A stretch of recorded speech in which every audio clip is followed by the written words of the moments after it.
नमस्कार, स्वागत है आपका। आप देख रहे न्यूज 24। मैं हूं आपके साथ आशा झा। बुलेटिन में सबसे पहले कोरोना अपडेट आपको हम बता दें। देश में कोरोना मरीजों की संख्या में भारी बढ़ोतरी हुई है। पिछले 24 घंटे की बात करें तो कोरोना के 6,387 नए मामले सामने आए हैं, जबकि इस दौरान 170 लोगों की मौत भी हुई है। तो वहीं मरीजों का आंकड़ा कुल मिलाकर 1,51,767 तक पहुंच गया है। अब तक 4,337 लोगों की मौत भी हुई है। साथ ही 64,425 से भी ज्यादा लोग ठीक हो चुके हैं। देखिए, हम आपको 4 तस्वीरें दिखा रहे हैं। कुल मिलाकर के 1,51,767 केसेस, 83,004 ये एक्टिव केसेस की संख्या है। अब तक 4,337 लोग जो कि कोरोना के सामने अपनी जिंदगी की जंग हार गए, जबकि 64,425 लोग ठीक भी हुए हैं। तो इस वक्त देश में ये हालात हैं कोरोना को लेकर, और लगातार पिछले कुछ दिनों से 6,000 से ज्यादा मामले एक एक दिन में सामने आ रहे हैं। और ऐसे में ये डराने वाली बात है, क्योंकि रियायतें जितनी ज्यादा बढ़ी हैं, कोरोना के मामले भी उतनी ही तेजी के साथ बढ़े हैं। बढ़ते हैं आगे। अब बात दिल्ली गाजियाबाद बॉर्डर पर लगे ट्रैफिक जाम की। बॉर्डर पर गाड़ियों की लंबी कतारें देखने को मिल रही हैं। बिना पास वालों को गाजियाबाद में एंट्री नहीं दी जा रही। ऐसे में कई लोग ट्रैफिक जाम में फंस गए। देखिए हालत क्या है। ये दिल्ली गाजियाबाद बॉर्डर की तस्वीरें हम आपको दिखा रहे हैं। कल भी ठीक ऐसी ही स्थिति बनी थी और आज उससे भी भयावह नजर आ रही है। ये वो भी तब जब कल ही ऐसी तस्वीरें सामने आ चुकी थीं, और तब भी आज बड़ी तादाद में लोग घरों से बाहर निकल आए। जिनको दफ्तरों तक पहुंचना है अपने, वो निकल आए। ऐसे तमाम लोग हैं जिनके पास नहीं है, क्योंकि दरअसल तरीका यह है कि आपके पास होना पड़ेगा। बॉर्डर क्रॉस करने के लिए उन्हीं लोगों को अलाउ किया जाएगा जिनके पास उपलब्ध होगा। अब ये कैसे लेना है, ये भी लोगों को पता नहीं है। जागरूकता का अभाव भी है लोगों में। जरूरी जो सुविधाओं वाले लोग हैं वो अपने आईडी कार्ड के माध्यम से जरूर बॉर्डर पार कर सकते हैं, लेकिन बाकी लोगों के लिए दिक्कतों का सबब बन रहा है। और देखिए कैसे घंटों इसी ट्रैफिक जाम से जूझना पड़ रहा है। बाद बॉर्डर पर आज एक बार फिर से वही माहौल है जो कल सुबह था। दरअसल आज एक बार फिर 9 बजे के बाद से एंट्री जो है वो रिस्ट्रिक्टेड कर दी गई है। उन गाड़ियों को, उन लोगों को आने की इजाज़त है जिनको लॉकडाउन 2 से पासेस इशू किए गए थे, जिनके पास कर्फ्यू पास है। उन्हीं तमाम गाड़ियों को अंदर दिल्ली में जाने दिया जा रहा है। दरअसल कल ही पुलिस ने साफ कर दिया था कि केवल 9 बजे से पहले वो तमाम लोग अंदर जा सकते हैं, दिल्ली में एंटर कर सकते हैं। जिनको जो सरकारी कर्मचारी हैं, जो इमरजेंसी सर्विसेज से जुड़े हुए लोग हैं, वो तमाम लोग जा सकते हैं। और जिन्होंने पासेस बनवाए हुए हैं वो 9 बजे के बाद एंट्री कर सकते हैं। लेकिन देखिए, इसके चलते आज फिर एक बार जाम की स्थिति यहाँ पर बन गई है। और कल ही पुलिस लगातार बोल रही थी कि 9 बजे के बाद किसी को भी जाने नहीं दिया जाएगा। जो वैलिड, जिसके पास नहीं होगा, वैलिड डॉक्यूमेंट नहीं होगा, उसको जाने नहीं दिया जाएगा। देखिए, अभी भी जिन लोगों के पास, सबसे पूछताछ की जा रही है, जिन लोगों के पास नहीं है उनकी गाड़ियों को घुमवाया जा रहा है, उन्हें वापस भेजा जा रहा है। यहाँ से साफ है कि जिस तरीके से लगातार दिल्ली में जो मामले बढ़ रहे हैं, उसको देखते हुए जो सरकार है, प्रशासन है, उसने ये साफ तौर पर संदेश दिया है कि दिल्ली बॉर्डर को पूरी तरह से रिस्ट्रिक्ट रखा जाएगा। और यहाँ पर उन्हीं गाड़ियों को जाने की इजाज़त दी जा रही जिनके पास वैलिड पास है। और कल भी यही कंडीशन थी और आज भी यही माहौल बिल्कुल बना हुआ है। प्रमोशन वीर सिंह के साथ विमल कौशिक, न्यूज़ 24, गाजियाबाद बॉर्डर।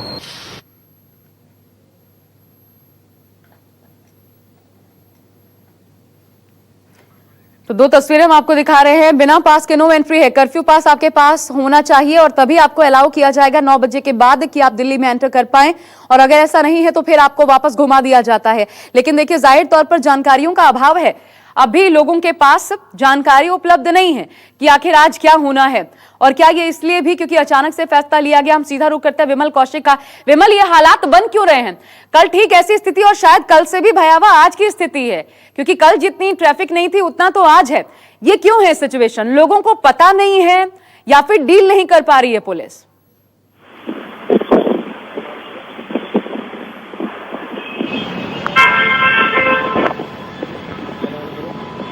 विमल, आवाज मिल रही है आपको? बॉर्डर पर ही मौजूद हूँ जी। बिल्कुल, देखिए मैं इस वक्त वहीं पर बिल्कुल गाजीपुर बॉर्डर पर ही मौजूद हूँ।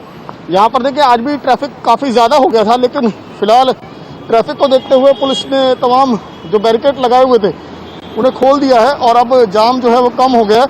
पर प्रॉब्लम वही है कि आखिर लोगों को, कल भी पुलिस ने सुबह से लगातार रिक्वेस्ट करती रही पुलिस कि एंट्री दिल्ली में बंद है और विदाउट वैलिड पास या विदाउट कर्फ्यू पास उनकी एंट्री नहीं हो पाएगी। लेकिन उसके बावजूद भी आज फिर वही स्थिति बनी और सुबह 9 बजे के बाद जब बैरिकेड बंद कर दिए गए तो पूरा लंबा जाम लग गया था और भीड़ को देखते हुए, जाम को देखते हुए एक बार फिर से वो बैरिकेड्स हटा दिए गए, जिससे पूरा जाम अब छट चुका है। गाड़ियां तेजी से निकल रही है।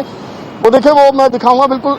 वो एक रोड जो कौशाम्बी की तरफ आता है और दूसरा रोड दिल्ली की तरफ जाता है, दोनों ही रोड पूरी तरह से पैक थी। लेकिन तो अब वो नियम जो लगाया गया था वो नियम हटा दिया गया क्या? क्योंकि ये तो सभी जा आ रहे हैं, कोई देखने वाला भी नहीं है। यहाँ पर जो बैरिकेडिंग्स थी पूरी हटा दी गई विमल, तो क्या आप सबको अलाउ कर दिया गया है?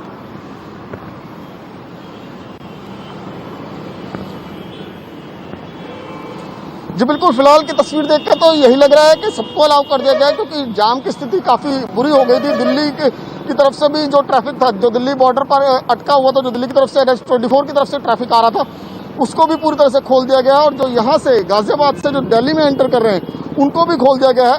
तो फिलहाल यही कहा जाएगा कि पुलिस स्थिति को ना तो संभाल पा रही है, ना ही समझ पा रही है और ना ही लोग समझने को तैयार हैं, क्योंकि लगातार पुलिस की तरफ से अपील भी की जा रही है, लगातार पुलिस की तरफ से उनको आदेश के बारे में बताया भी जा रहा है, लेकिन उसके बावजूद कोई समझने को तैयार नहीं है। पुलिस ने कल ही ये स्थिति क्लियर कर दी थी कि 9 बजे के बाद किसी भी गाड़ी को वैलिड रीजंस के अलावा एंटर नहीं करने दिया जाएगा। सिचुएशन के आगे सरेंडर कर देना है। और फिर सवाल ये भी उठता है विमल कि आखिर किन स्थितियों को देखते हुए आप कोई फैसला लेते हैं और फिर तुरंत उसे वापस भी ले लेते हैं। बहरहाल इसका असर क्या होगा ये जरूर देखना होगा, लेकिन शुक्रिया आपका विमल इस पर जानकारी हमें देने के लिए। बात महाराष्ट्र की, जहां पर प्रवासी मजदूरों को लेकर सियासत जारी है।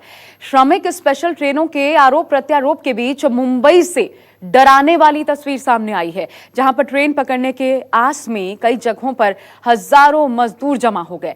मुंबई से सटे वसई विरार से 7 ट्रेनें निकलने वाली थीं। इसके इंतजार में हजारों लोग देखिए कैसे जमा हो गए। यहां पर कौन सी सोशल डिस्टेंसिंग, कौन सी नियमों कायदों का पालन, आप खुद देखकर अंदाजा लगा सकते हैं।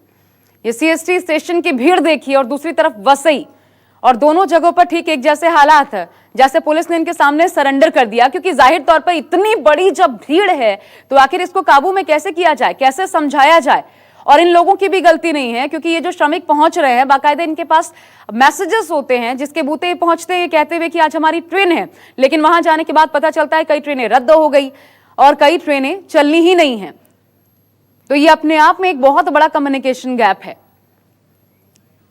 हम सीधा रुख करते हैं इंद्रजीत का। इंद्रजीत, CST वसई दोनों जगहों पर एक जैसी तस्वीरें, हजारों लोग जमा है, ये हालात क्यों बने?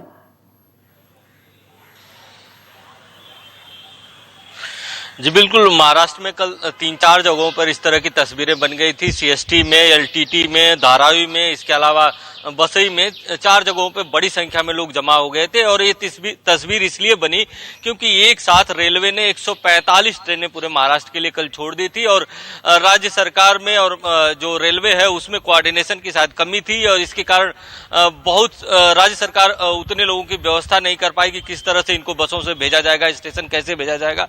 यही कारण है कि जगह जगह लोग इकट्ठा हो गए और जब स्टेशनों पर गए तो एक साथ बड़ी संख्या में लोग पहुंच गए। कुछ लोग पैदल ही निकल गए अपने अपने गंतव्य के लिए, स्टेशन पर पहुंचने के लिए। जहां नजदीक के जो लोग थे पैदल चले गए। यही कारण है कि स्टेशनों पर काफी संख्या में लोग जमा हो गए और वहां पर चूंकि स्क्रीनिंग की जानी थी, सबको लिस्ट में देखकर स्क्रीनिंग की जानी थी और इसके लिए बहुत बड़ी संख्या में लोग जमा हो गए। सोशल डिस्टेंसिंग का पालन नहीं हो पा रहा था। इस बारे में जो राज्य सरकार का कहना है, उनका कहना है कि उन्होंने 145 ट्रेनें मांगी जरूर थी, लेकिन अलग अलग दिनों पर मांगी थी और एक साथ कुछ कम समय में इतनी ट्रेनें दी गई जिससे इनकी व्यवस्था नहीं हो पाई और इनको स्टेशन तक पहुंचाने में दिक्कतें आई। लेकिन अभी जो बताया जाता है, हालांकि अभी तक ऑफिशियल कंफर्मेशन नहीं आया है कि 100 से ज्यादा ट्रेनें जा चुकी हैं। लेकिन जो दिक्कत है, अगर वसई की बात करें तो वसई में 7 ट्रेनें वहां से जानी थी और 7 ट्रेनें चली गई है। ये एक अच्छी बात है, लेकिन एक दुखद खबर ये है कि वहां पर एक महिला की मौत हो गई क्योंकि उनके घर वालों का आरोप है कि धूप में ज्यादा देर खड़ी रही, इसके कारण उनकी मौत हुई। इंद्रजीत, ये सिचुएशन देख के मुझे जरूर आपसे पूछना चाहिए, आप वहां पर हैं, बहुत संक्षेप में जवाब दीजिए, क्या ये सिचुएशन आउट ऑफ कंट्रोल होता नजर आ रहा है इस वक्त महाराष्ट्र में?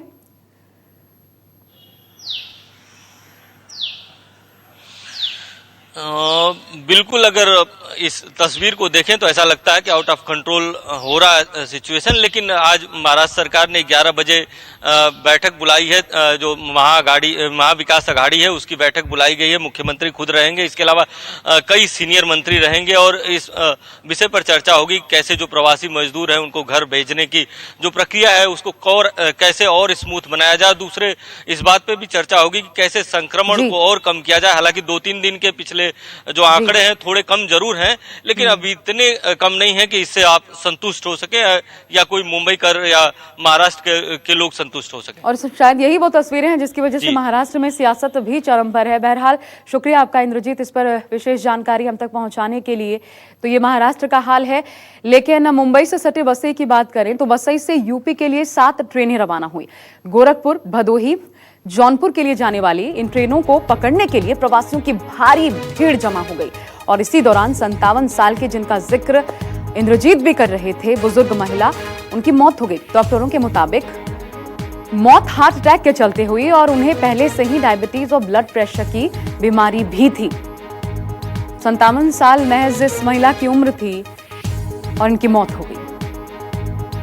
चक्कर जैसे आने लगा, फिर वहाँ पे पुलिस वगैरह जो है वहाँ पे बैठा है, जो है थोड़ा ज़्यादा ही डाउन होने लगा। फिर वो लोग ने एम्बुलेंस मंगाया, एम्बुलेंस मंगा के जो है वहाँ पे तुरंत हॉस्पिटल में भेजा, प्राइवेट हॉस्पिटल में। हॉस्पिटल में आने के बाद जो है उन्होंने बताया कि डेथ हो गया। क्या वजह क्या बताइए? ऐसा कुछ वजह अभी डॉक्टर साहब ने बोला है कि मतलब धूप की वजह से ऐसा हुआ।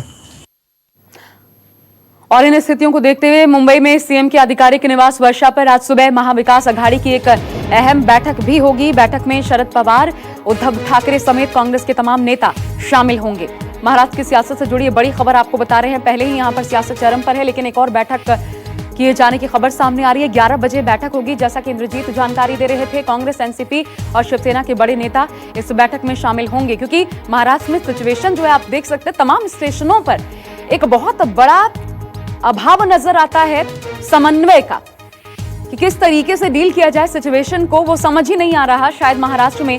और यही कारण है कि विपक्षी दल बीजेपी लगातार निशाना साध रही है और ये तक मांग की गई कि महाराष्ट्र में राष्ट्रपति शासन लगा दिया जाना चाहिए। तो इस बैठक का क्या निचोड़ निकलकर सामने आता है, नजर इस पर रहेगी, आपको अपडेट्स हम पहुंचाएंगे। लेकिन इंडिगो के बाद अब एयर इंडिया की फ्लाइट में भी कोरोना पॉजिटिव यात्री पाया गया है। एयर इंडिया की दिल्ली लुधियाना फ्लाइट में इस मामले के सामने आने के बाद सभी यात्रियों को क्वारंटीन में भेज दिया गया है। इससे पहले इंडिगो की चेन्नई से कोयम्बटूर के बीच की फ्लाइट में एक यात्री कोरोना पॉजिटिव मिला था। इसके बाद फ्लाइट के सभी यात्रियों और क्रू मेंबर्स को 14 दिन के लिए क्वारंटीन किया गया। कहा जा रहा है कि पॉजिटिव पैसेंजर ने फ्लाइट में चढ़ने से पहले अपने टेम्परेचर को नॉर्मल करने के लिए बुखार कम करने वाली कोई दवाई खा ली थी। इसके चलते तत्काल उसका टेम्परेचर हवाई अड्डे पर जांच के दौरान हाई नहीं पाया गया था और यही कारण रहा कि उसने बाकियों की जिंदगी भी खतरे में डाली। पहले इंडिगो में यह मामला सामने आया और अब एयर इंडिया, और यही कारण है कि सवाल उठता है लापरवाही किसकी। आपको याद होगा, इससे पहले महाराष्ट्र सरकार ने यही कहते हुए हथियार डाल दिए थे, सरेंडर कर दिया था और कहा था कि हम समर्थ नहीं हैं कि रोजाना जो भारी तादाद आएगी और जिस तरीके से स्क्रीनिंग होती है उससे रोका जा सके जो पॉजिटिव पेशेंट्स हैं उनको ट्रैवल करने से। लेकिन यहां पे जिम्मेदारी का अभाव भी नजर आता है, क्योंकि ऐसे लोग जो खुद जानते हैं कि वो पॉजिटिव हैं और वो देखिए कैसे न सिर्फ खुद की बल्कि दूसरों की जिंदगी भी खतरे में डाल रहे हैं।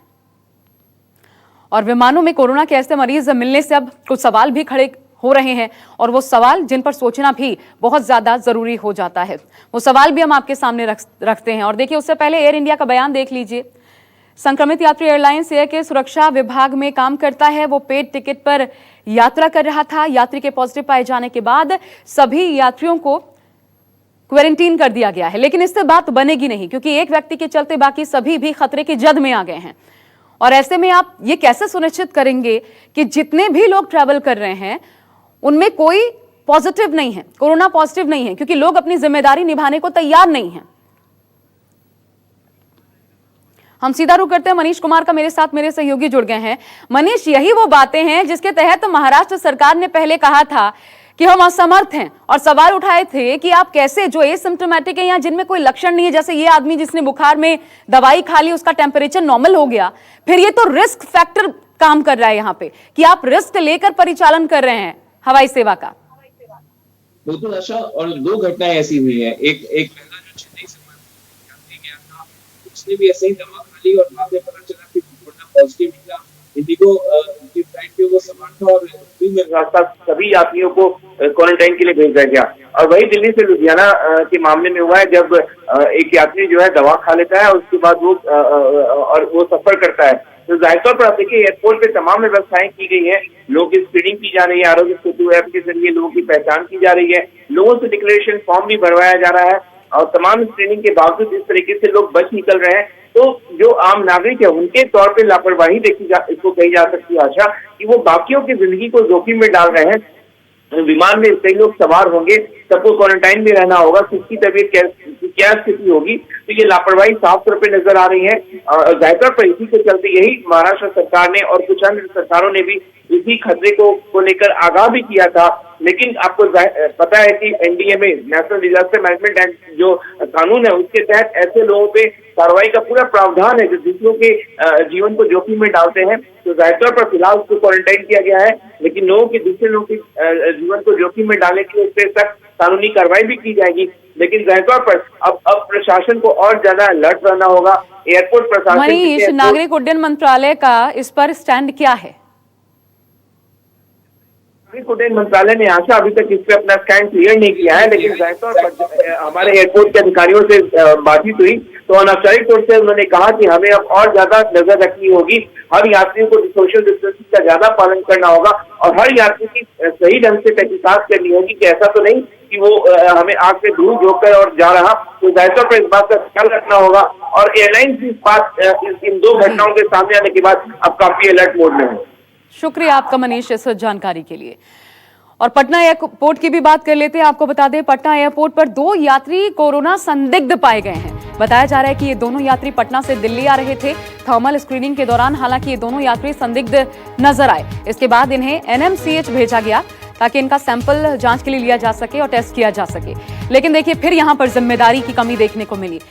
2 यात्री जो कि संदिग्ध मिले, हालांकि अच्छी बात यह रही कि इनको पहले ही रोक दिया गया। यहां पर स्क्रीनिंग सफल रही, लेकिन ऐसे लोगों का क्या किया जाए जो अपनी जिम्मेदारी समझने को तैयार नहीं, जिनको पता है वो खतरे की जद में है और ऐसा करना दूसरों के लिए दूसरों की जिंदगी खतरे में डाल सकता है, और फिर भी लोग नहीं समझ रहे। इसे क्या कहा जाएगा? कार्रवाई हो जाएगी, लेकिन ये नासमझी बहुत भारी पड़ सकती है।